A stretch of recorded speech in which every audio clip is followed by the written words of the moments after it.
Heart disease, heart failure is a major cause of death. अधिकतर लोगों को लगता है कि मुझे बीमारी नहीं है तो मैं हेल्दी हूँ। And India is the diabetes capital of the world. Diabetes के बारे में सबसे बड़ा परसेप्शन लोगों में ये है कि मीठा खाने से ही होती है। Intermittent fasting is a big scam. आप कह रहे घर का बनाया हुआ हेल्दी फूड वो सुपर फूड है। That is the super. क्या इसमें कितना सच है कि लोगों को लगता है जिसको कोविड हुआ उसको हार्ट अटैक ज्यादा हो रहा है? ये बिल्कुल गलत है। ये एक बहुत बड़ा मिथ है। और फैटी लिवर के क्या डेंजर्स हैं? Fatty liver again is a very big threat. Sugar का बहुत बड़ा लिंकेज है heart failure.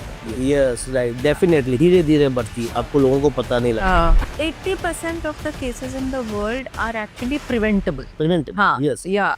It just that prevention just becomes so much difficult for people because of the daily habit. अगर आप timely exercise, walk, ये सब चीजें करते हो, 80% डिजीज से आप बच सकते हो, whether is a heart problem और diabetes problem. If you are not able to cope up that, आप हेल्दी नहीं है।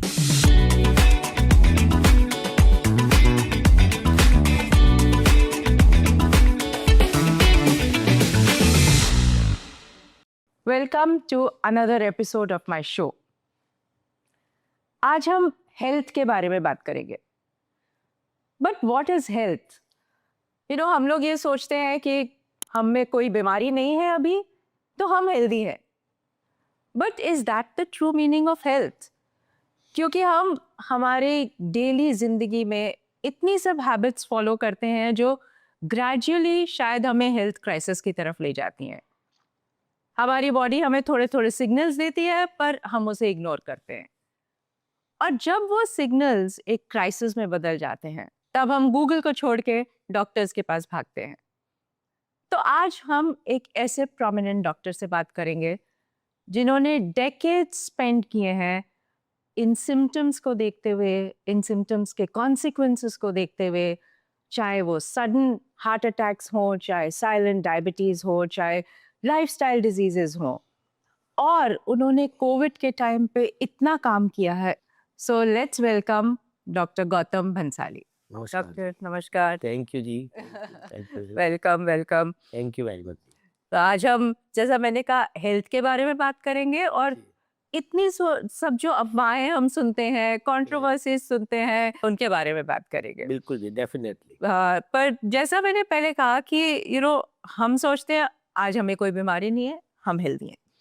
लेकिन वर्ल्ड वाइड अगर हेल्थ की डेफिनेशन देखी जाए तो वो एक कॉम्प्रिहेंसिव डेफिनेशन है। Physical health, mental health, social wellbeing, ये सब मिला के। तो एक डॉक्टर के पर्सपेक्टिव से what is good health? See, health के बारे में ये एक आपने बहुत ही अच्छा और आज के पर्सपेक्टिव में राइट क्वेश्चन पूछा है कि हेल्थ क्या चीज है। अधिकतर लोगों को लगता है कि मुझे बीमारी नहीं है तो मैं हेल्दी हूँ, या मैं बिल्कुल ठीक हूँ। वैसा नहीं है। हेल्थ जो होता है basically not only physical health, your mental health, your emotional health, that should be correct. वो अगर ठीक है then you consider as a proper healthy person. आपका बॉडी के अंदर एनर्जी होना चाहिए, आपको काम करने का, आपको मूवमेंट करने का, वॉकिंग करने का, आपको प्रॉपर टाइम पे स्लीप लेना है, तो उसके लिए आपके अंदर, बॉडी के अंदर एनर्जी होना चाहिए। More than body, your mental health, your mind should study well, it should be balanced, that is most important. आपका माइंड इस तरह से होना चाहिए, या इतना बैलेंस्ड होना चाहिए कि कोई भी किसी तरह का अगर इमोशनल बर्स्ट हो उसको टैकल कर सके, किसी भी तरह का कोई स्ट्रेस आ गया उसको हैंडल कर सके। आपको कहीं अगर सोसाइटी में जाना है, सोशल फंक्शन में जाना है, कहीं आपको कुछ भी करने की इच्छा है विदाउट मच फिजिकल डिस्कम्फर्ट, अगर आप कर पा रहे हैं तो then we can say is yes you are, your health is correct और you are a healthy person. So health is basically in my definition और today's perspective I can say resilient with the function, like your body should function well, and balanced, your mind should be well balanced. So physical, social, emotional and mental well-being is the health. So yes, so you're saying physical, social, emotional and mental well-being. Of course. So we all have to remember कि if we are getting any signals Yes. which are against that, Yes. तो ये छोटे-छोटे signals हैं which we should remember that our body is trying to tell us something. Yes right definitely कई बार लोगों को लगता है कि बाकी सब चीज़ें ठीक है लेकिन कुछ स्ट्रेस आ गया तो उसको कोप अप नहीं कर पाता if you are not able to cope up that आप हेल्दी नहीं है आपको कोई भी बीमारी हो जाती है उससे अगर आप प्रॉपर रिकवर कर जाते हैं timely then you are a healthy so health is not only कि आप बीमार नहीं हो उसको हेल्थ कहते हैं that is not that but आपने स्ट्रेस की बात की यू नो ये आजकल का लाइफस्टाइल ये है stress lack of sleep stress को आजकल हम ऐसा समझते हैं कि it's part of life yes you know ये तो पर स्ट्रेस हमें किस तरह हमारी हेल्थ को यू नो डिस्ट्रॉय करता है सी आज की डेट में अगर सबसे बड़ा प्रॉब्लम कहा जाए तो वो स्ट्रेस ही सबसे बड़ा फैक्टर है हर आदमी को आगे बढ़ना है हर आदमी को भागना है हर आदमी को लगता है कि मेरे पास टाइम कम है बट काम बहुत ज्यादा है हर आदमी को लगता है कि मेरे पास सब कुछ होना चाहिए जो वर्ल्ड में अवेलेबल चीजें मेरे को मर्क भी चाहिए मेरे को BMW भी चाहिए मेरे को आईफोन भी चाहिए सब कुछ चाहिए उसके लिए मुझे लगता है काम करना रात दिन काम करना तो मैं काम करूंगा और लोग काम करते हैं ज्यादा काम करते हैं लगता है और ऑफिसेज में भी कई जगह कल्चर ऐसा ही है आप ओवर वर्क करते हैं आपको रिवॉर्ड मिलता है जिसे कहते हैं ओवर टाइम कहते हैं आपको पैसा ज्यादा मिलता है पैसे के चक्कर में लोग अपनी स्लीप खराब करते हैं अपनी डाइट खराब करने लग जाते हैं आज आपको नींद अगर बराबर नहीं आ रही तो that is again creating problem for your health obesity बढ़ने लग रही है आपकी आपका इंसुलिन रेजिस्टेंस है वो बढ़ने लग रहा है ब्लड प्रेशर आपका बढ़ने लग रहा है फैटी लिवर हो सकता है उसकी वजह से होने लग रहा है बिकॉज आप रात दिन काम कर रहे हैं या आपको कुछ पता नहीं चल रहा है आप डाइट प्रॉपर नहीं ले रहे आपको जो भी अल्ट्रा प्रोसेस्ड स्नैक्स या जो मील मिल गया ड्रिंक्स मिल गया कोल्ड ड्रिंक मिल गया आप कुछ भी पी रहे हैं बिकॉज ऑफ दैट थिंग या आपको वर्क के पीछे या पैसा कमाने के चक्कर में आप लग रहे हैं तो आपको लग रहा है कि चलो स्लीप नहीं हुआ तो चलेगा बट मुझे काम ज्यादा करना है कई बार लगता है कि थोड़ा सा स्ट्रेस ज्यादा हो गया काम का लोग स्मोकिंग स्टार्ट कर लेते हैं वीकेंड आ गया तो लगता है कि अल्कोहल पीना शुरू कर देते हैं and binge alcohol that is also creating problem whether is only on weekend कई बार लोगों को लगता है कि नहीं मैं तो अल्कोहल नहीं पी रहा हूँ बट सिर्फ वीकेंड पे पी रहा हूँ दोस्तों के साथ पार्टी होगी that binge alcohol that is also creating problem so stress is the major factor और you can say the is the key regulator of your health अगर आप स्ट्रेस फ्री है देन ओनली आपका स्लीप आपका fatty liver आपका triglyceride आपका sugar everything should get controlled stress is और stress को कोप अप करना सिर्फ आदमी के खुद के हाथ में है कोई भी ऐसा बाहर का साइंस नहीं है आप कितना भी मेडिटेशन कर लो कितना भी योगा कर लो आपको लगता है कि मैं स्ट्रेस को कंट्रोल कर लूंगा दैट इज नॉट पॉसिबल आपके खुद के हाथ में है कि आपको स्ट्रेस को कैसे कोप अप करना है and for that your mental health should be strong तो सबसे बड़ी जो मेडिसिन है या क्योर है वो अपने हाथ में है अपने हाथ में आदमी को अपने बॉडी का पता रहना चाहिए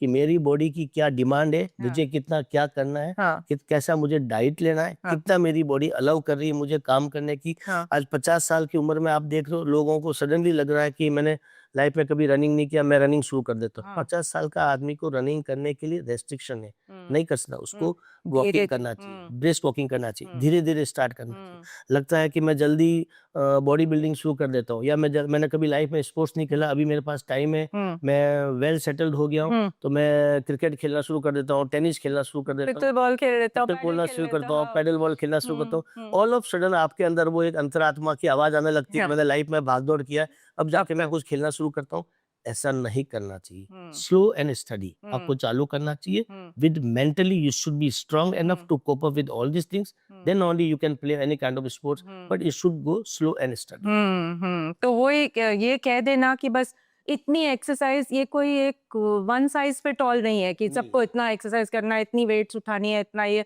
अपनी बॉडी को सुन के और उसको एक्लेमेटाइज कीजिए और धीरे धीरे उस डेफिनेटली ये एक गलत भ्रांति होती है आजकल सोशल मीडिया में इन्फ्लुएंसर में इतने सारी चीजें आ रही है कि रोजाना इतने स्टेप्स लेने की ये जापानीज फंडा है स्टेप्स का हमारे यहाँ पे लोगों ने चालू कर दिया एक तरह से अच्छा है बट आपकी एज आपकी बॉडी आपका बॉडी वेट आपको कितना अलाउ करता है प्लस आपका टारगेट क्या है उसके हिसाब से एक्सरसाइज करनी चाहिए आप वॉक करते हो आप ऐसा नहीं आराम से बारात में चल रहे हो वैसे वॉक कर रहे हो वो भी नहीं करना चाहिए और बहुत ज्यादा तेज रनिंग भी नहीं करना चाहिए वॉक का बेसिकली होता है 1 घंटे में 4 किलोमीटर 45 मिनट से लेकर के 1 आवर के अंदर 4 किलोमीटर आप वॉक करते हैं that is called brisk walking and brisk walking का वो भी एज रिलेटेड होता है। ओके 20-25 साल का लड़का करेगा वो बहुत तेज चल सकता है। हाँ आज 40-45 साल का आदमी का थोड़ा सा लिमिटेशन हो सकता है। हाँ 60-70 आदमी का की एज के आदमी का और ज्यादा लिमिटेशन होता है।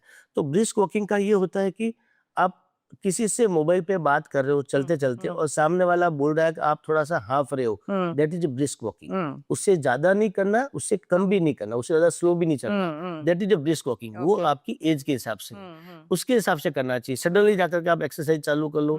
कोविड के बाद बहुत लोगों के अंदर से आत्मा जागने लगे कि ये मुझे फिट रहना है, ये करना है, लाइफ का कोई मतलब नहीं है, लोग ऐसे जा रहे हैं कोविड में। तो सडनली लोगों ने एक्सरसाइज चालू किया, सडनली लोगों ने वॉकिंग चालू किया, स्पोर्ट्स चालू किया एंड ओवर डाइटिंग करना चालू कर दिया। बिकॉज ऑफ दैट आजकल हम सुन रहे हैं कि सडनली कार्डियक अरेस्ट और वो सब केसेस मिल रहे हैं। That is again a big challenge तो वही बिकॉज हार्ट की बात करें तो of course heart disease heart failure is a major cause of death world over, India में भी। यस लेकिन जो ये आपने कहा कि 30-year-old early in early 40s sudden cardiac arrest, suddenly they are just collapsing, right. ये क्यों हो रहा है? सी आज अगर वर्ल्ड वाइड देखा जाए तो हाँ heart disease is the leading cause हाँ इन द वर्ल्ड, हाँ right. In South Asian population हाँ मेनली इन अवर कंट्री हाँ हमारा थोड़ा मेटाबॉलिज्म है और you can say the genetic things हाँ which is not correct. Okay genetically we are prone for the cardiac disease हाँ because हमारा जो विसरल फैट है, हाँ एब्डोमिनल फैट जिसे हाँ, कहते हैं, हाँ। मेनली जो ऑर्गन्स के आसपास जो फैट होता है वो इंडियन पॉपुलेशन या साउथ एशियन पॉपुलेशन में वैसे भी ज्यादा होता है। We are more prone for insulin resistance, we are more prone for high triglyceride. In spite of ये सब होने के अलावा उसके अलावा जो बाकी चीजें हमारी सेडेंटरी लाइफस्टाइल, आजकल अगर आप ऑफिस वर्क भी देखोगे लोगों का तो डेस्क जॉब ज्यादा है, वॉकिंग वगैरह उनका बहुत कम हो रहा है। मोर देन दैट ओवर वर्क ज्यादा कर रहे हैं लोग, स्लीप डिप्राइव हो रही है। ये सारे फैक्टर, स्लीप नहीं, और उसके ऊपर आपका सबसे ऊपर होता है stress. And one more thing is social लोगों का आजकल खत्म सा हो गया है। आपके फेसबुक पे बहुत सारे फ्रेंड्स मिलेंगे लेकिन ओरिजिनल आप जाके देखोगे तो आपके दोस्त नहीं है। आपके पास ऐसे लोग नहीं है जो आपकी कहानी सुन सके या आपको जाके अपना बचाना पड़े या मेरा दुखड़ा रोना पड़े, उस टाइप के लोग आपके पास में नहीं है। अल्टीमेटली आप फ्रस्ट्रेट होके दुखी होके घर में आते हो, कुछ भी जो ये प्रोसेस्ड फूड होता है वो खाया, आदमी सो गया, नींद नहीं आ रही। सोया भी इसलिए है क्योंकि सुबह जल्दी उठ करके वापस भागना है। सो ऑल सिनेरियो पूरा डिस्टर्ब हो रहा है, पूरा जो इकोसिस्टम आपकी बॉडी का होता है वो डिस्टर्ब हो रहा है। And more than that stress for the work, stress for the sleep, stress for the to get more and more thing in your life. लोगों को हार्ट अटैक बढ़ते जा रहे हैं। एंड वन मोर थिंग जो इसके बाद में और हुआ है, आजकल सोशल मीडिया पे इतने सारे इन्फ्लुएंसर आ रहे हैं। आप जब इंस्टाग्राम यूट्यूब खोल के देखोगे, कोई बोलेगा धनिया खाओ, कोई बोलेगा जीरा खाओ, कोई बोलेगा अजवाइन पियो, कोई बोलेगा रात को ये पी के करो, ये करो। इतना ज्यादा फैल गया, ये नहीं खाना, वो नहीं खाना है। And rarest of the rare case को इतना जल्दी वहां बता देते हो कि 20 साल का आदमी हार्ट अटैक से मर गया, वो भी मर सकता है, ये भी मर सकता है, आप भी उस कैटेगरी में आ सकते हो। आदमी को स्ट्रेस बढ़ रहा है एंड बिकॉज ऑफ दैट लोगों ने ओवर एक्सरसाइज करना चालू कर दिया, ओवर डाइटिंग चालू कर दिया। डिहाइड्रेशन इतना ज्यादा होने लग गया कि जिम के अंदर लोग कोलैप्स हो रहे हैं। फिट लोग जो सिक्स पैक वाले लोग हैं, जिनकी मसल्स बहुत अच्छी है, वो लोग कोलैप्स हो रहे हैं। लोगों को लगता है कि वे प्रोटीन लेंगे, only protein is the our diet. ये सब चीजें इतना बड़ा एक फैक्टर साबित हो गया कि यंग लोग अनफॉर्चुनेटली कोलैप्स हो रहे हैं, जिम के अंदर कार्डियक अरेस्ट में जा रहे हैं और अनफॉर्चुनेटली डेथ हो रही है। तो ये इतनी सब चीजें हैं जो हमें लगती है छोटी छोटी चीजें और छोटी छोटी डेली हैबिट्स हैं, लेकिन जब ये टुगेदर दे कंट्रीब्यूट। आपने एक और चीज बोली कि जो फिट लोग हैं वो भी बिकॉज ऑफ डिहाइड्रेशन, हाँ, वो जिम में सडनली कोलैप्स हो रहे हैं। So dehydration is the major cause. अच्छा। आप इतना पसीना बहाते हो हाँ, जिम के अंदर, हाँ, रनिंग करते हो पसीना बहाते हो, लेकिन पानी नहीं पी रहे क्योंकि दिमाग में आपके मुझे वो प्रोटीन का पाउडर पीना, प्रोटीन का डब्बा लेना, वो शेक पीना, वही जगह पे आपका दिमाग चलता रहता है। आपको खाना नहीं, मैं खाना नहीं खाऊंगा, आपका अंदर से इच्छा हो रही है कि मुझे फूड चाहिए, मेंटली आप स्ट्रेस हो रहे हो कि मुझे कुछ खाना है, बट आप खा नहीं पा रहे हो, जबरदस्ती आप भूखा रख रहे हो। और एक और बात बताता हूँ, इंटरमिटेंट फास्टिंग इतना बड़ा स्कैम है ये, ओपनली बोल रहा हूँ, हो सकता है कुछ लोगों को बुरा लगेगा। Intermittent fasting is a big scam. आप अपनी बॉडी को 18 घंटा भूखा नहीं रख सकते। आप अपने आप को टॉर्चर कर रहे हो, आप सो ही नहीं पा रहे हो, आप काम नहीं कर पा रहे हो, हर वक्त आपके मन में लग रहा है कि कब सुबह 11-12 बज जाए मैं कुछ खा लूं। और फिर इतना खा लो, और इतना खा लो, जो मिलेगा खा लो। मुझे तो अलाउ है कि मैं 8 घंटा कुछ भी खा सकता हूँ और बाद में बाकी के 18 घंटा मैं कुछ नहीं खाऊं। That is a big scam. Hmm, उससे दूर रहना चाहिए लोगों को। हाँ, वी हैव हाँ, सीन, मैंने हाँ, अपने लेवल पे देखा है, हाँ, हाँ, काफी लोगों को कोलैप्स होकर हमारी अच्छा, कैजुअलिटी में, बॉम्बे हॉस्पिटल हाँ, कैजुअलिटी में आते हुए लोगों को। हाँ, हाँ, हाँ, सो बेटर है आप सूर्यास्त के बाद मत खाओ, आपकी हाँ, डाइट प्रॉपर, डाइजेशन प्रॉपर होता रहे। सुबह ब्रेकफास्ट आप अच्छे से ब्रेकफास्ट करो। पुराने जमाने का रीत है, हाँ, रिवाज है, हाँ, breakfast should be like a king size. हाँ, राजाओं की तरफ ब्रेकफास्ट करना चाहिए, जो मिले सब कुछ खाओ, फल फ्रूट्स वगैरह सब खाना चाहिए। Hmm, lunch should be queen size, हाँ, महारानियों की तरह लंच करना हम्म, चाहिए।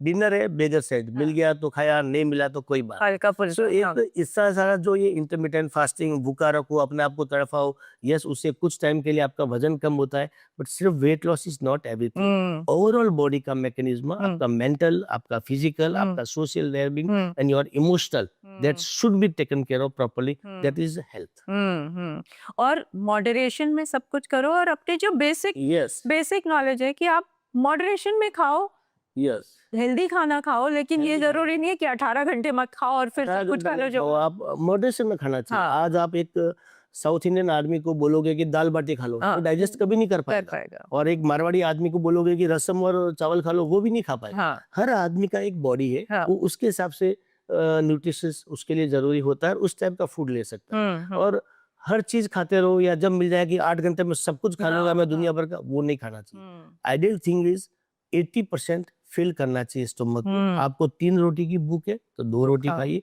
2 की है तो डेढ़ खाइए। रात को खाना खाना अवॉइड करना चाहिए। और हर वक्त जैसे आपको समोसा मिल गया, मिर्ची बड़ा मिल गया, ये मिल गया, स्पाइसी फ्राइडी फूड मिलता है, उसको अवॉइड करना है। अननेसेसरी जो घर का बना हुआ मील है, फूड है, that is the best recipe और बेस्ट फूड। फूड, तो वो जो हम इंटरनेट पे पढ़ते हैं ये सुपर फूड है, वो सुपर फूड है, आप कह रहे हैं घर का बना हुआ हेल्दी फूड वो सुपर फूड है। That is that is the super बाकी फूड। तो जो मार्केट में मिलता है हाँ, वो सब सोशल मीडिया इन्फ्लुएंसर का काम है। हाँ, वो वायरल में इतना ट्रेंड हो जाता है तो वो हाँ, चलता है। हाँ, मार्केटिंग गिमिंग है। हाँ, super food is like again is like a scam only. हाँ, सुपर फूड एक ऐसी जगह आ गई जहाँ पे मेडिसिन भी है, हाँ, जहाँ पे आपके सोशल मीडिया इन्फ्लुएंसर भी है, हाँ, और जहाँ पे मार्केटिंग बिजनेस भी ये है। है, बट हाँ, मुझे लगता है जो होममेड फूड है, हाँ, घर का बना हुआ खाना है, हाँ। उसके मुकाबले में वर्ल्ड में कोई भी और फूड नहीं है।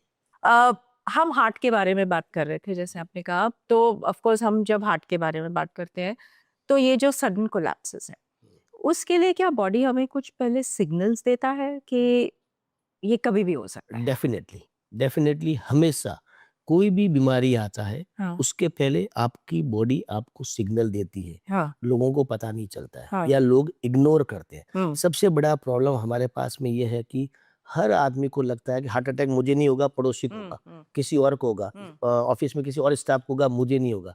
ये एक बहुत बड़ी गलतफहमी में हम लोग जी रहे हैं। किसी को भी हो सकता है। आपको चलते चलते सांस फूल रहा है, हाँ, जो अनयूजुअल कंप्लेन है, हाँ, आपको इमीडिएटली डॉक्टर को जाके दिखाना चाहिए। ओके, चेस्ट डिस्कम्फर्ट होता है, ये हाँ, सबसे बड़ा वार्निंग साइन है हाँ, हाँ, हाँ, आपको हार्ट अटैक का। अगर आपको चेस्ट डिस्कम्फर्ट होता है और थोड़ा सा साथ में एग्जर्शन के साथ में ब्रीदिंग डिफिकल्टी होती है, मैं ये नहीं कहता कि चेस्ट पेन, चेस्ट डिस्कम्फर्ट पता लग जाता है कि मेरे अच्छा, को थोड़ा एक अनइजीन लग रहा है, पर चेस्ट लोग में सोचते हैं ये टाइटनेस। गैस है। यस, हाँ, लोगों को हमेशा लगता है कि मैंने कल तो कुछ तीखा खा लिया, समोसा खा लिया, फ्राइड खा लिया, इसकी वजह से गैस हो गई, एसिडिटी हो गई। इस टाइप के हमारे पास पेशेंट आए हैं। हमने उनका ईसीजी किया, ईसीजी में चेंजेस दिखे, लोगों ने उसको डिनाइल मोड में थे कि नहीं नहीं नहीं, मैंने कल मिर्ची बड़ा खाया था, कल मैंने ये पाव भाजी खाया था, उसकी बस हो गया। पर मैंने बोला कि आगे इन्वेस्टिगेशन करवाओ, करवाया तो मालूम पड़ा कि triple vessel disease, all vessels were blocked. So chest discomfort with little bit exertion अगर होता है तो that is a first warning sign. Okay, secondly, अगर आपको अनयूजुअल स्वेटिंग होती है, पर्सपिरेशन, मैं हमेशा हमारे पेशेंट्स को, मेरे स्टूडेंट्स को मैं बोलता हूँ, sweating is the one symptom which I never like. अच्छा, पर्सपिरेशन वो अच्छा, कभी भी अच्छा नहीं होता। हाँ, अननेसेसरी बिना कोई वजह से स्वेटिंग नहीं आ सकती। ओके, ओके, लोग ऑफिस में बैठे हैं, एसी चल रहा है, सब कुछ ठीक है, फिर भी वो स्वेट कर रहे हैं। There is something wrong with your heart, with your body, you have to check immediately. Okay, fainting episode होता है, ब्लैकआउट होने लगता है, उसको भी लाइटली नहीं लेना चाहिए। फेंटिंग एपिसोड हुआ तो मतलब आपका हार्ट का रिदम डिस्टर्ब हो रहा है, ओह, स्ट्रोक, ओके, ब्रेन स्ट्रोक होने के चांसेस है। सो ये कुछ वार्निंग साइंस है। मेनली चेस्ट डिस्कम्फर्ट, थोड़ा सा एग्जर्शन के साथ चेस्ट में टाइटनेस, स्वेटिंग, नोसिएटिंग फीलिंग और अनइजीनेस, या कई बार होता है आपको जॉ पेन होने लगता है, लेफ्ट हैंड में पेन होने लगता है। कुछ फर्क नहीं पड़ता, डॉक्टर के पास चले जाइए, ईसीजी करवा लीजिए, रूल आउट हो जाएगा। फिर आपका इंडाइजेशन हो, आपको मसल क्रैम्प हो, कुछ भी हो, वो ट्रीटेबल है। हार्ट अटैक है, वो भी ट्रीटेबल अगर टाइमली आप चले गए तो, लेकिन आपने लेट कर लिया तो वो हिंदी पिक्चर की तरह का आपने आने में देर कर दी, तो वो हो जाता।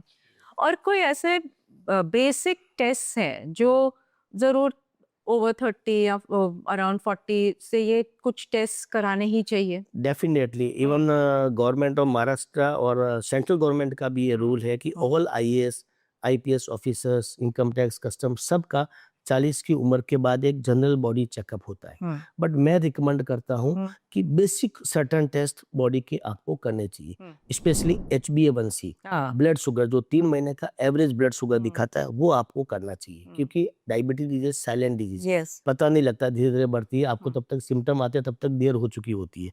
आपका lipid profile, that is again very important to see cholesterol, HDL cholesterol जो गुड कोलेस्ट्रॉल है वो कैसा है, LDL कोलेस्ट्रॉल जो बैड कोलेस्ट्रॉल है उसका लेवल कैसा है, और ट्राइग्लिसराइड लेवल कैसा है, ये देखने के लिए, और lipoprotein A which is again a very specific marker for cardiac event और प्लाक रप्चर के लिए, तो वो आपको चेक करना बहुत जरूरी होता है, लिपिड प्रोफाइल के अंदर आता है। होमोसिस्टिन लेवल जो स्पेशली कोविड के बाद हम लोग काफी रिकमेंड कर रहे हैं लोगों को, बिकॉज ब्लड विस्कोसिटी बढ़ जाती है, क्लॉट होने के बहुत हाई चांसेस होते हैं, तो होमोसिस्टिन लेवल, वेसल्स का इन्फ्लेमेशन, आर्टरीज का इन्फ्लेमेशन चेक करने के लिए CRP लेवल, ये कुछ टेस्ट है, ब्लड शुगर फास्टिंग, इंसुलिन, और एक CBC जो कंप्लीट ब्लड काउंट टेस्ट होता है, ये कुछ बेसिक्स टेस्ट है, CBC, lipid profile, HbA1c, blood sugar level, fasting insulin level जो इंसुलिन रेजिस्टेंस को दिखाता है, भले ही आपका ब्लड शुगर लेवल नॉर्मल हो बट इंसुलिन रेजिस्टेंस हाई हो सकता है। ये कुछ टेस्ट है जो एक बेसिकली 30-40 के बाद आदमी को करना ही चाहिए।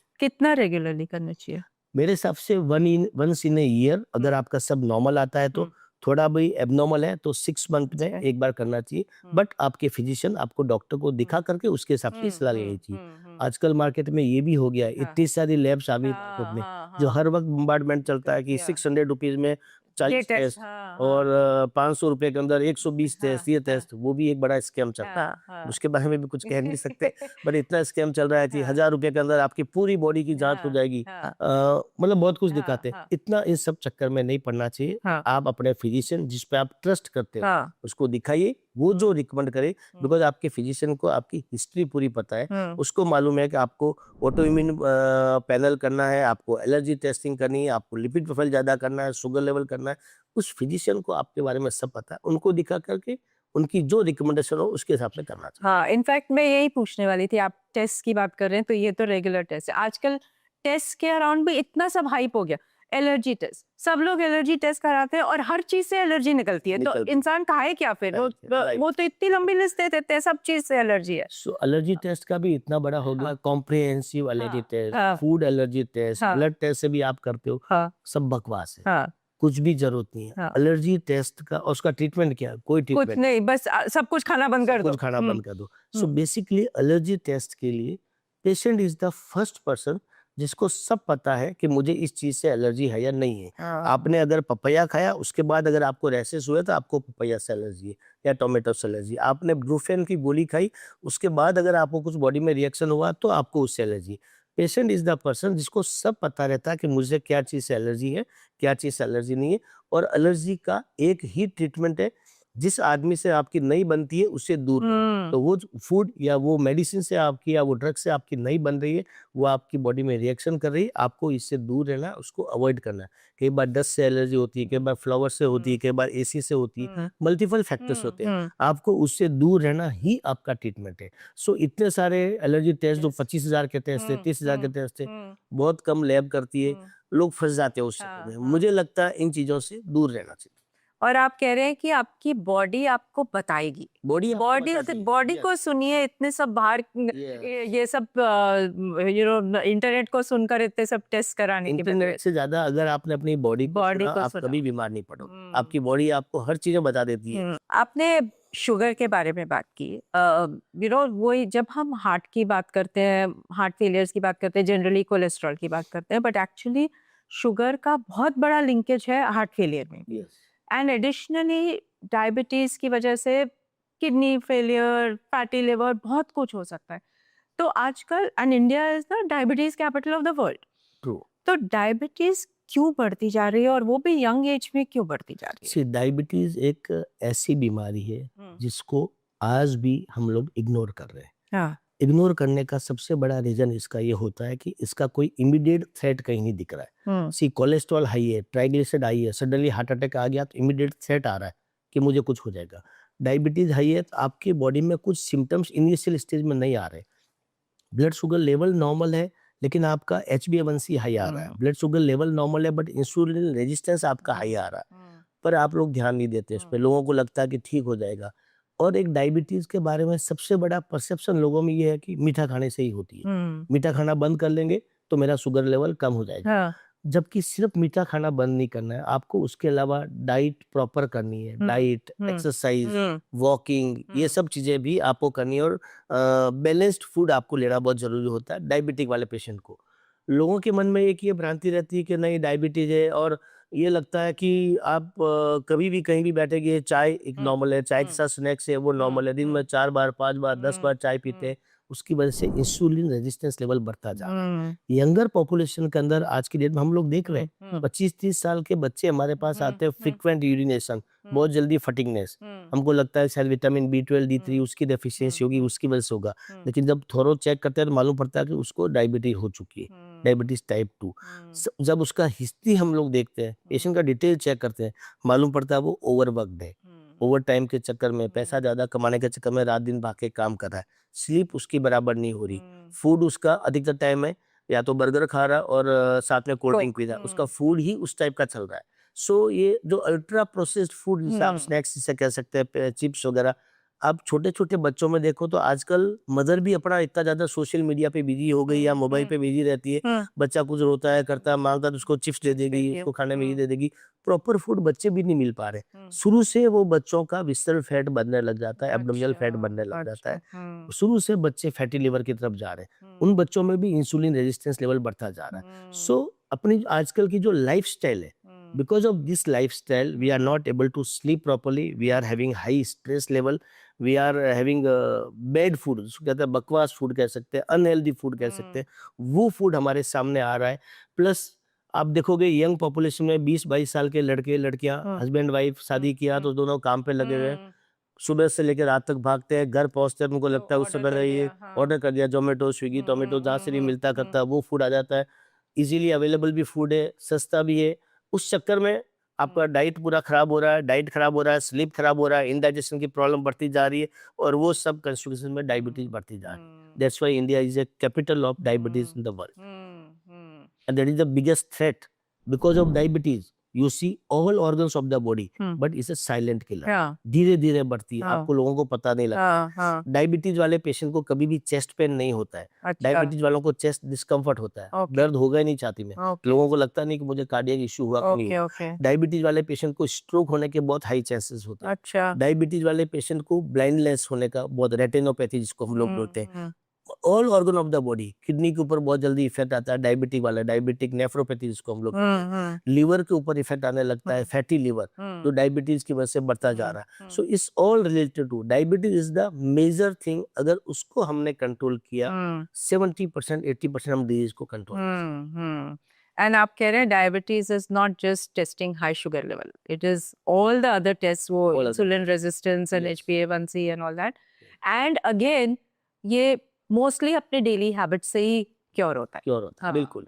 इसीलिए एक्चुअली कहा जाता है, इनफैक्ट ये दो जो डिजीजेस है, heart disease and diabetes, 80% of the cases in the world are actually preventable. हाँ, यस, या तो बस it just that prevention just becomes so much difficult for people because of the daily habits. Yes, so prevention, अगर आप कोई भी disease का देखोगे, अगर आप टाइमली प्रिवेंट करते हो, अगर आप टाइमली एक्सरसाइज, वॉक, ये सब चीजें करते हो, 80% डिजीज से आप बच सकते हो, वेदर इसे हार्ट प्रॉब्लम और डायबिटीज प्रॉब्लम। बट प्रिवेंशन का प्रॉब्लम क्या है कि रिवॉर्ड बहुत लेट मिलता है, दिखता नहीं है सामने, इमीडिएटली नहीं दिखता है, तो लोगों को लगता है कि क्यों करना।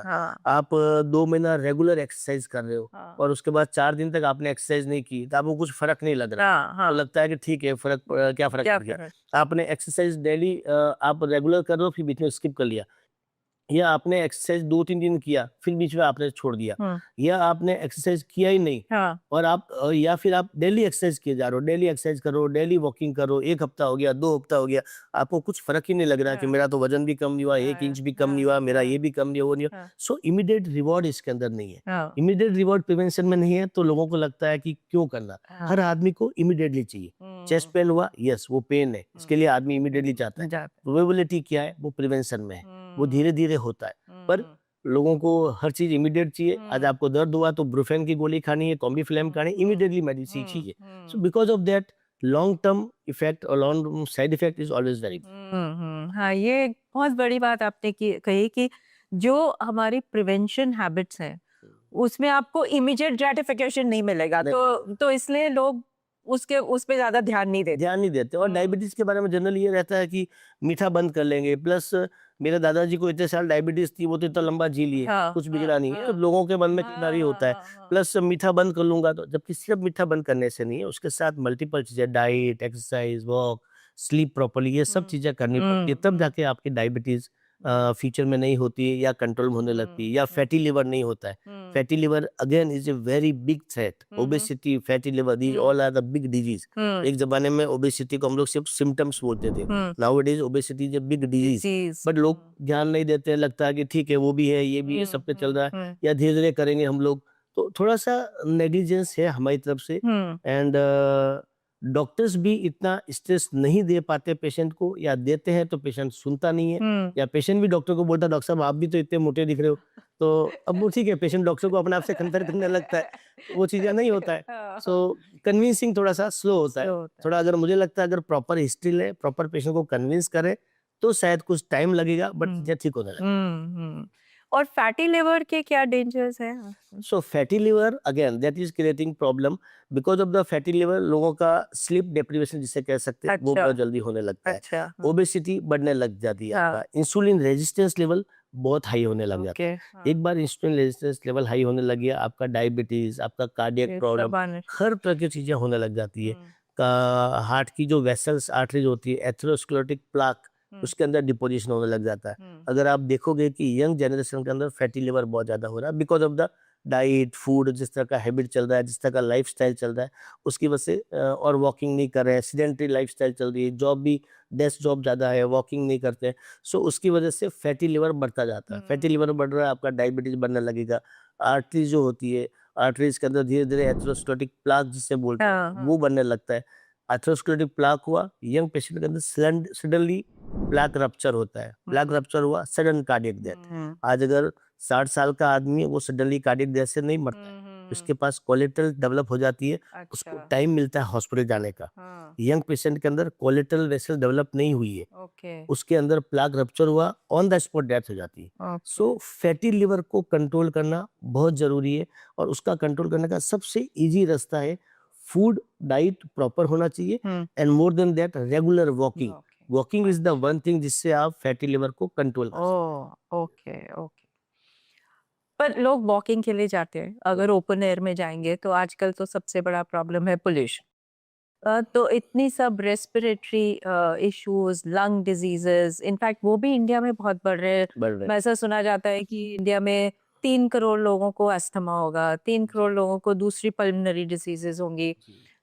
तो इन सब का कॉज क्या है? स्मोकिंग है, पोल्यूशन है कि क्या है? ये भी एक बहुत ही आज के सिनेरियो में बहुत ज़्यादा रिलेवेंट क्वेश्चन है और हाँ, लोगों को टच भी करता है ये चीज़ें। हाँ, जो आज सीओपीडी और अस्थमा के केसेस हमारी कंट्री के अंदर बढ़ रहे हैं। सी ऐसे देखा जाए तो लगभग हर डिजीज़ की कैपिटल इंडिया ही है बिकॉज़ इंडिया की पॉपुलेशन इतनी ज़्यादा है कि हाँ, मैक्सिमम पेशेंट आपको इंडिया में ही इंडिया में मिलेंगे। मिलेंगे, हाँ, इसके लिए और मो बिकॉज़ ऑफ दैट एक्सपोज़र हमारे यहाँ के जितने स्किल्ड डॉक्टर हमारी कंट्री में वर्ल्ड वाइड कहीं नहीं मिलेंगे। हर बिल्कुल। डिजीज़ को बहुत जल्दी डायग्नोज़ करने वाला काम हमारी कंट्री के डॉक्टर कर पाते हैं, हम्म, वेस्टर्न वर्ल्ड के नहीं कर पाते। हम्म, सबसे बड़ा प्रॉब्लम जो लंग डिजीज सीओपीडी और जो इसका हुआ है अस्थमा का शुरू हुआ है कि इसके बारे में अवेयरनेस भी कोविड के बाद ज़्यादा आने लगी लोगों में। एक तो जेनेटिक प्रीडिस्पोजन अगेन हमारा ज़्यादा है साउथ अच्छा, एशियन कंट्री का और इंडियन का स्पेशली जेनेटिक प्रीडिस्पोजन फैमिली में होता है। Secondly smoking okay, that is again a very big cause for that COPD cases. जिसमें ब्रीदिंग डिफिकल्टी बढ़ जाती है। स्मोकिंग की वजह से जो एयरवेज होता है, ब्रोंकियल एयरवेज, लंग्स की जो वेसल्स होती है, वो सब एयरवेज थोड़ा सा कंस्ट्रिक्ट होने लग जाती है, नैरोइंग होने लग जाती है, और because of that breathing difficulty बढ़ जाती है। मोर than that smoking, passive smoking, आप स्मोक कर रहे हो बट मैं आपके साथ बैठा हुआ हूँ, उसकी वजह से भी मेरे को होने के बहुत हाई चांसेस रहते हैं। अच्छा। Third thing is which is very important, air pollution. Air pollution आज की डेट में इतना ज्यादा बढ़ गया है। हर वक्त हम लोग बोलते हैं कि दिल्ली के अंदर है, बट दिल्ली के अलावा और भी सिटी के अंदर सब जगह पे एयर पोल्यूशन बढ़ गया है। Air pollution is again like a passive smoking. जिस तरह से पैसिव स्मोकिंग में आपकी आर्टरीज, आपकी एयरवे डिजीज बढ़ने लग जाती है लंग्स की, सेम इसी तरह से ये सीओपीडी के केसेस भी पॉल्यूशन की वजह से बढ़ रहे हैं। हम जस्ट इसको नॉर्मल वे में लेते हैं कि no it's a Delhi air, तो या तो ऐसा ही चलेगा, या हम लोग ऐसे ही बोलते हैं कि जो सीजनल है इसलिए होता होगा। पॉल्यूशन की वजह से I have seen in this season seasonal flu के केसेस बढ़ गए हैं। अच्छा। असिस्टेंट ड्राई कॉफ के केसेस बहुत बढ़ते जा रहे हैं। सोर थ्रोट, कोल्ड, कफ, रनिंग नोज, इनके केसेस बढ़ते जा रहे हैं। और पहले जो पेशेंट इस तरह का लेके आते थे, ड्राई कफ और सोर थ्रोट, कोल्ड कफ के, एक वीक में मेडिसिन दिया, समटाइम एंटीबायोटिक देने की जरूरत पड़ती है, समटाइम देने की जरूरत नहीं पड़ती, एंटी एलर्जिक से ठीक होते हैं, बट एक वीक में ठीक होते थे। आज की डेट में कफ इतना खराब हो गया है बिकॉज ऑफ द पॉल्यूशन, 3-3 हफ्ते तक पेशेंट कंप्लेन करता रहता है, उनका कफ कंप्लीटली नहीं जाता। सो मुझे लगता है ये जो एयर पॉल्यूशन हो रहा है, एंड एयर पॉल्यूशन का रीजन हो सकता है कि डस्ट इतना है, सफाई नहीं है, ओवर क्राउडेड एरियाज ज्यादा है, कंस्ट्रक्शन वर्क बहुत ज्यादा चल रहा है, तो ये सब चीजों की वजह से एयर पॉल्यूशन बढ़ रहा है। प्लस घर के अंदर भी थोड़ा सा इंडोर पॉल्यूशन है, या वेंटिलेशन बराबर नहीं होता, या क्लीननेस नहीं होती, स्पेशली रूरल एरिया के अंदर जो खाना बनाने का जो होता है वो सब चीजें होती है, या मॉस्किटो कॉइल्स वगैरह होती है, उसकी वजह से भी पॉल्यूशन बढ़ता है। दीज आर द फैक्टर जिसकी वजह से सीओपीडी के केसेस और अस्थमा के केसेस बढ़ते जा रहे हैं। अभी तो हमको ऐसे भी पेशेंट देखने में मिलते हैं जो एडल्ट ऑनसेट अस्थमा के पेशेंट है। जनरली अस्थमा बचपन से शुरू हो जाता है, एडल्ट में आते आते होता नहीं है, बट अभी हम लोग देख रहे हैं because of the air pollution, because of the smoking, adult onset asthma के केसेस ही बढ़ते जा रहे हैं। और इसके लिए हम लोग पेशेंट को समझाते हैं, पेशेंट भी अपनी तरफ से ट्राई करता है, बट कोई रास्ता निकलता नहीं। पर क्या करे पेशेंट भी, क्या करे इसमें? सो पेशेंट करने का इसमें ये है कि अगर स्मोकिंग कर रहे हो तो स्मोकिंग इमीडिएटली क्विट कर लेनी चाहिए। जो स्मोक कर रहा है या स्मोकिंग एनवायरनमेंट है, पैसिव स्मोकिंग वाले वहां पे नहीं बैठे उनके पास में। प्लस एयर पोल्यूशन है बार, तो गवर्नमेंट लेवल पे पॉलिसी बननी चाहिए कि जहाँ भी कंस्ट्रक्शन वर्क चल रहा है, जहाँ डस्ट इतना निकल रही है, उसको कैसे बैरिकेड लगा के क्लोज किया जाए, या कुछ एक टाइम लाइन होनी चाहिए, या टाइम होना चाहिए कि इतने बजे से इतने बजे तक वहां पे कंस्ट्रक्शन काम चले, बाकी टाइम में एटलीस्ट जब पब्लिक रहती है तो उस वक्त में नहीं चले। एंड जिन लोगों को जो सीओपीडी या अस्थमा के पेशेंट है और जब एयर पोल्यूशन ज्यादा है, तो N95 मास्क वो लगा के बाहर जाना चाहिए। That is the only solution. और घर के अंदर ह्यूमिडिफायर वो सब लगा के, these are the way we can treat. बाकी एयर पोल्यूशन को कंट्रोल करने का beyond the point we can't do that. Government ही अपने लेवल पे पॉलिसी बनाए, then only we can sort it. एक और चीज जो बढ़ रही है लोगों में वो है कैंसर। किस टाइप के कैंसर्स आप देख रहे हैं बढ़ रहे हैं, और क्या वो भी यंगर एज पे और होते जा रहे हैं? सी कैंसर के केसेस बढ़ रहे हैं डेफिनेटली, थोड़ा सा इसमें सच्चाई भी है, बट मैं ऐसा नहीं कह सकता कि 100% सच है। क्यों नहीं? क्योंकि पहले के सिनेरियो में, आज के 30 साल 40 साल पहले और आज के टाइम अगर आप देखेंगे तो काफी सारी चीजें बदल गई है। पहले आदमी की लाइफ एक्सपेक्टेंसी 58 ईयर थी, आज की डेट में लाइफ एक्सपेक्टेंसी 74-80 के आसपास हो गई। सो आदमी ज्यादा लंबा जीने लग गया है, तो डिजीज पता लगने लग रही है, तो उसकी वजह से हो सकता है कि नंबर ऑफ केसेस ज्यादा आपको काउंट हो रहे हैं। दूसरा, पहले कैंसर डिटेक्शन के इतने हमारे पास में मेडिसिन इतनी एडवांस नहीं थी, तो कैंसर डिटेक्ट ही नहीं होता था। आज की डेट में कैंसर टाइमली डिटेक्ट होता है। चौथा, पेशेंट खुद इतना अवेयर और अलर्ट हो गया है कि उसको लगता है कि थोड़ा सा भी वेट लॉस है या बॉडी में कुछ अनयूजुअल हो रहा है, इमीडिएटली आजकल डॉक्टर के पास जाने लगते हैं। एटलीस्ट मेट्रो सिटी के और टायर 2 सिटी, टायर 3 सिटी के पेशेंट्स डॉक्टर के पास जाते हैं और चेकअप करवाते हैं। वी हैव सीन, जो मैंने अपनी प्रैक्टिस में अभी भी देखा है, कि 30-35 साल की लड़कियों को, जस्ट मैरिड लड़कियों को ब्रेस्ट कैंसर बहुत हो रहा है। आज अगर यूएस और यूके की पॉपुलेशन देखेंगे, उसमें कोलन कैंसर बहुत ज्यादा हो रहा है, क्योंकि वहाँ पे फूड हैबिट बहुत ही गलत है, तो वहाँ के लोगों को वो हो रहा है। So breast cancer, colon cancer, gall bladder का कैंसर, पेनक्रेटिक कैंसर, ये चीजों के केसेस यू कैन से बढ़ भी रहे हैं थोड़े से, may be because of the lifestyle जिस तरह की है, जेनेटिक प्रीडिस्पोजिशन है, और अर्ली डिटेक्शन टाइमली हो रहा है because we have many equipments to detect this kind of cancers. तो ये एक रीजन हो सकता है।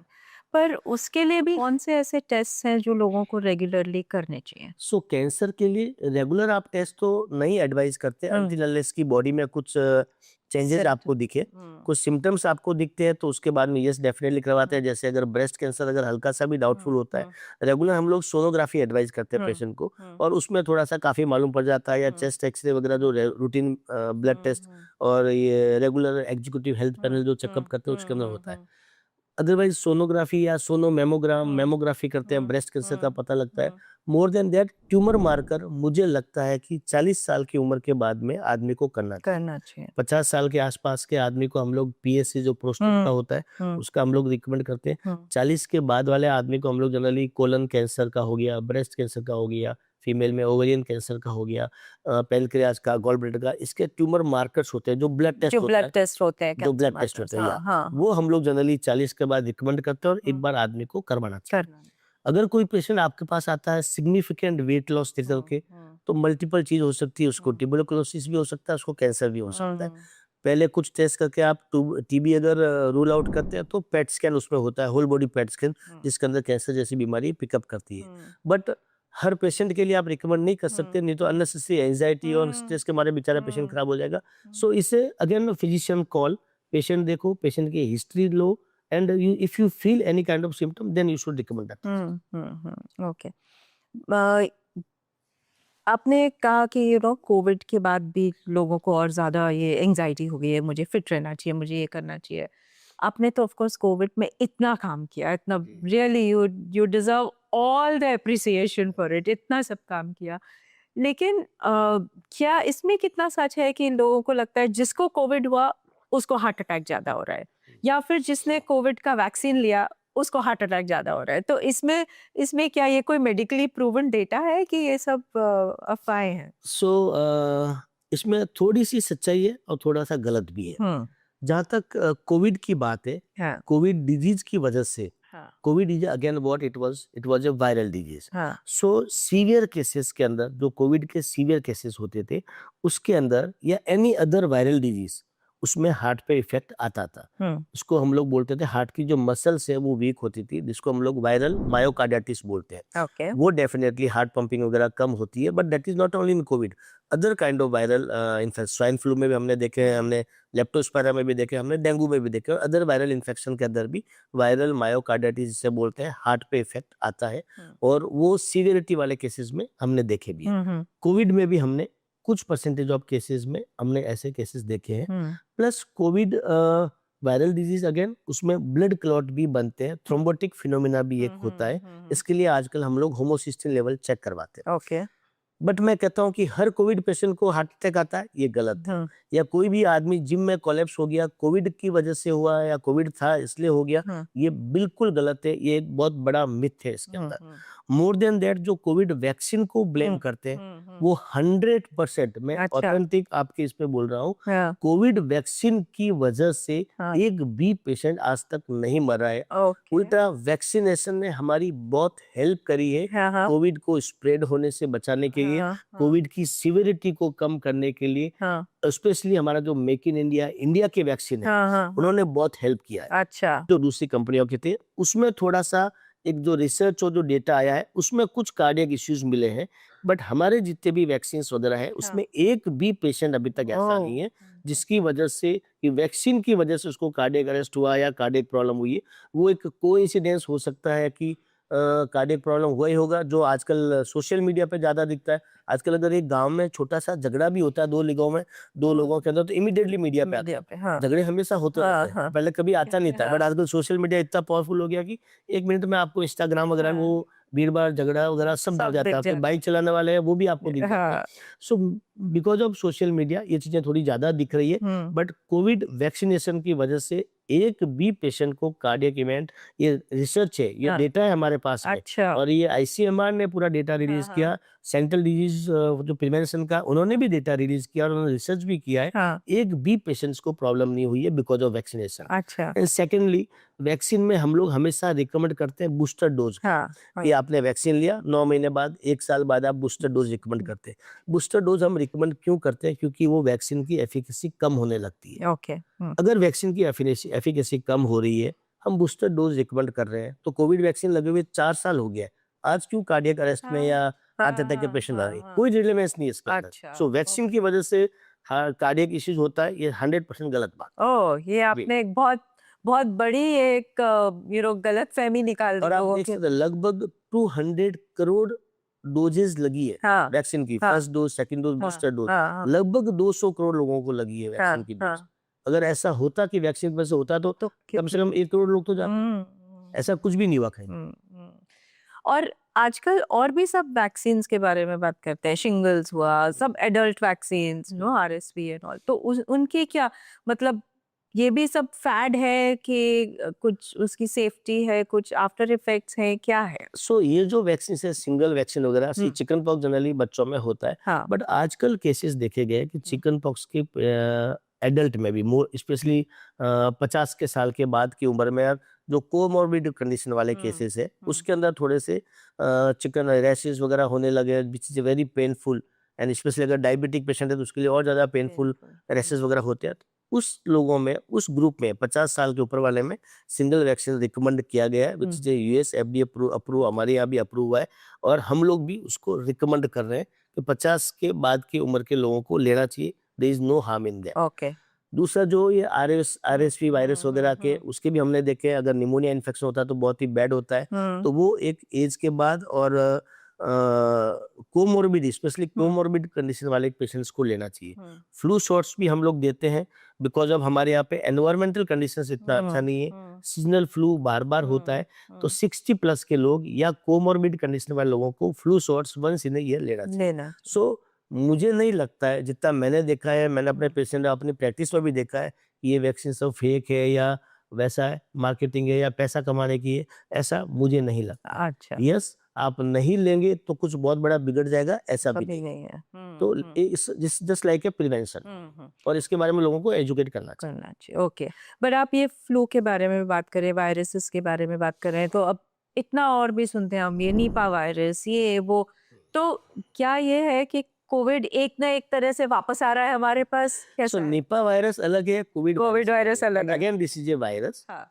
अभी तक तो लोकली है ये, हाँ। But it's again very dangerous. Okay. और अभी अनफॉर्चुनेटली एक केस था केरला के अंदर जिसकी डेथ भी हुई है, but that was not because of the Nipah virus, that death was because of the some cardiac event, okay, जो अभी एक केस मिला है। हाँ। सो अगेन इससे वायरल डिजीज, ग्लोबली ट्रेवल वगैरह ज्यादा है, तो वायरस के ट्रेवल होने के चांसेस है, हाँ। बट मुझे लगता है कि अभी हम कोई इमीडिएट थ्रेट इस वायरस की वजह से बिल्कुल भी नहीं है। सो लोगों को बिल्कुल घबराने की जरूरत नहीं है, you should not be panic at all, but you should be careful. तो you should be aware there is something, but don't panic. Don't be at panic a at all. panic situation. Not at all. We should not be fearful. You should be careful. That's it. Okay. You should not be fearful. You should be careful. Careful. Yeah. Okay. Covid में आपने इतना सब काम किया, आपको क्या लगता है कि इंडिया के हेल्थ सिस्टम के लिए उसमें क्या लर्निंग्स थी? सो कोविड एक ऐसा डिजीज था जिसने पूरे वर्ल्ड को एक तरह से शॉक दिया, एक बड़ा झटका था पूरे वर्ल्ड के लिए, और स्पेशली हमारी जैसी कंट्री इंडिया के लिए बहुत बड़ा झटका था। मुझे अभी भी याद है कि दिसंबर के महीने में जब कोविड के केसेस चाइना में थे और यूएस में और इटली में केसेस आने लगे थे, तो यूएस के जर्नल्स में ये चीज़ें छपी थी, और वहाँ बीबीसी में ये बात ऑन चैनल बोली गई थी कि ये तो वेस्टर्न वर्ल्ड में है, मतलब यूएस वगैरह में है, और चाइना के अंदर ये बीमारी है, हमारा हेल्थ केयर इंफ्रास्ट्रक्चर इतना अच्छा है कि हम लोग इसे कोप अप कर लेंगे। अगर ये बीमारी इंडिया में गई, तो ये बीबीसी चैनल पे बोला गया था, वहाँ के जर्नल में छपा था कि अगर इंडिया में ये बीमारी चली गई कोविड, तो इंडिया 1 हफ्ते में बर्बाद हो जाएगा, इंडिया इससे कोप अप नहीं कर पाएगा। वो चीज सुनकर हम लोग भी डरे हुए थे, बिकॉज कोविड के बारे में किसी को कुछ पता नहीं था, और ये सडनली आता है, और आया तो इस तरह से फैलता है कि जैसे और आप उसमें कुछ नहीं कर सकते, कितना भी हेल्थ के इंफ्रास्ट्रक्चर है, आप कितना भी कोप अप करने की कोशिश करें, बट टाइम लगता है, टाइम लेता है, जो हमारे यहाँ पे भी हुआ। हमारे यहाँ पे केसेस आए, अब जैसे कोई आदमी नया घर बनाता है, हाउस वार्मिंग करता है, 100 200 400 लोगों को हाउस वार्मिंग के लिए घर में बुलाता है, कुछ खाया, सडनली लूज मोशन हो गया, अभी 70 लोगों को लूज मोशन हो गया, घर में तो आपने 3 ही बाथरूम बनाए, सडनली आप कहाँ से 50 बाथरूम खड़े कर दोगे? नहीं करोगे, सबको लूज मोशन हो रहा है, सबको जाना है। तो सेम थिंग कोविड में भी यही हुआ कि एक साथ केसेस आए। यस, हमको थोड़ा सा टाइम मिला था, हम लोग प्रिपेयर हो रहे थे। मुंबई में स्पेशली मैं कह सकता हूँ, as I was the chief of Covid for whole Mumbai, specially for the private hospital, किस तरह से रैंप अप किया जाए, केसेस आते हैं तो कैसे हमको टैकल करना है, कैसे प्रोटोकॉल बना जाए, क्या पॉलिसी बना जाए, किसको आइसोलेट करना है, कौन से हॉस्पिटल में कौन सा एरिया सैनिटाइज करना है, ये सारी चीज़ों का हम लोगों ने काम किया था। मुंबई के अंदर इतना बढ़िया काम हुआ था कि केसेस आए, हमारे पास आइसोलेशन के लिए फैसिलिटी थी। पहले गवर्नमेंट हॉस्पिटल लिया, फिर बाद में एक 7 हिल हॉस्पिटल है, उसको हमने चालू किया था।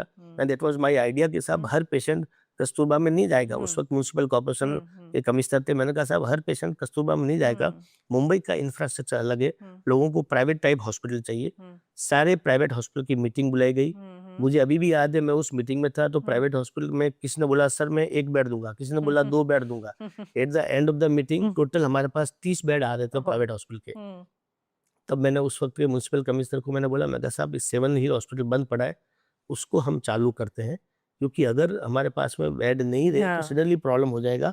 सारे प्राइवेट हॉस्पिटल की हमारी मीटिंग हुई, and specially in that our Bombay hospital chairman mister Bharat Tapadia साहब, उनका मैं नाम स्पेशली बोलना चाहता हूँ। उन्होंने मुझे फोन करके बोला कि ये इतना बड़ा त्रासदी आ रहा है, इतना बड़ा एक तरह का सोशल प्रॉब्लम आ रहा है, हमारा बॉम्बे हॉस्पिटल इसमें आगे काम क्यों नहीं कर रहा है, प्राइवेट हॉस्पिटल काम क्यों नहीं कर रहा है। मैं कहा साहब हमें काम करना चाहिए, हम लोग रेडी है। बोला मेरी तरफ से जो फैसिलिटी चाहिए बॉम्बे हॉस्पिटल में मैं सब करता हूँ। हमने सबसे पहले बॉम्बे हॉस्पिटल में कोविड का चालू किया। सारे प्राइवेट हॉस्पिटल की जो हमने मीटिंग ली थी, मैं मीटिंग लेके आया था, उसे मैंने हाथ जोड़ के सबको रिक्वेस्ट किया था।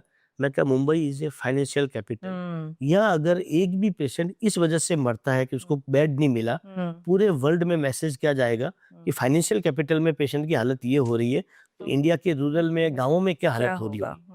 तो हमें थोड़ा सा इस पे सोचना चाहिए। ये टाइम चैरिटी करने का नहीं है, ये टाइम सेक्रीफाइस करने का है। आप बिलीव करेंगे, उसके बाद हर मुंबई के सारे private hospital, Bombay hospital, Hinduja, Lilavati, Nanavati, Reliance, Kokilaben, सब हॉस्पिटल ने एक ही स्वर में बोला साहब हम लोग सब साथ में काम करेंगे। हमारे पास इनिशियली 33 बेड थे, थोड़ा 3-4 महीने के अंदर हमारे पास में 8,500 बेड विद ऑक्सीजन रेडी हो गए, और 6 महीने के अंदर हमारे पास में 16,000 बेड थे। मुंबई मॉडल इतना सक्सेसफुल हुआ कि बाकी वर्ल्ड वाइड मेरे पास बाकी जगह से रिकमेंडेशन आती थी साहब की हमको थोड़ा प्रोटोकॉल भेजिए, आप लोग कैसे मैनेज करें। जो लोग बीबीसी वगैरह पे चिल्ला रहे थे कि इंडिया कोलैप्स हो जाएगा, मुंबई ने, इंडिया ने इतना काम किया कि पूरे वर्ल्ड वाइड एक एग्जाम्पल साबित हुआ। हमारे यहाँ पे मोर्टिलिटी रेट सबसे कम रही। ऑल्दो हमारे पास इंफ्रास्ट्रक्चर नहीं था उस टाइम, प्रोटोकॉल नहीं था, पॉलिसीज नहीं थी कि कैसे करना है, but we have the best of the best doctors, best nurses in the country. उन लोगों ने अपना काम किया, लग के लगे पेशेंट पे काम किया, धीरे धीरे इंफ्रास्ट्रक्चर भी डेवलप होता गया, और ऑक्सीजन प्लांट कम थे, ऑक्सीजन की सप्लाई भी बढ़ने लगी। आईसीयू सेटअप भी, जो पहले गवर्नमेंट हॉस्पिटल कम थे, धीरे धीरे आईसीयू सेटअप बढ़ने लगे। गवर्नमेंट ने, सेंट्रल गवर्नमेंट ने वेंटिलेटर भेजे हमारे पास में।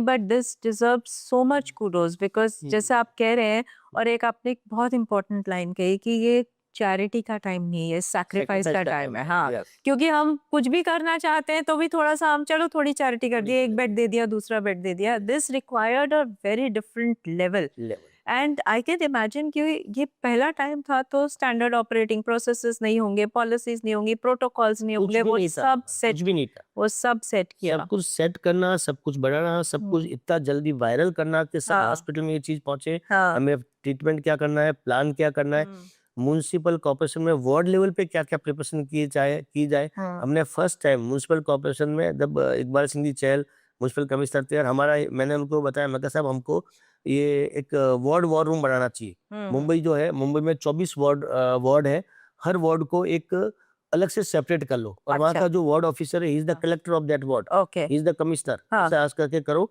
और वहाँ पे 5-10 डॉक्टर की टीम बनाओ, वहाँ डॉक्टर बैठे, जो भी कोविड का पेशेंट आता है, हमारी जो लाइन थी उस पे हमारी सबसे पहले कोविड की रिपोर्ट हमारे पास आती थी। अच्छा।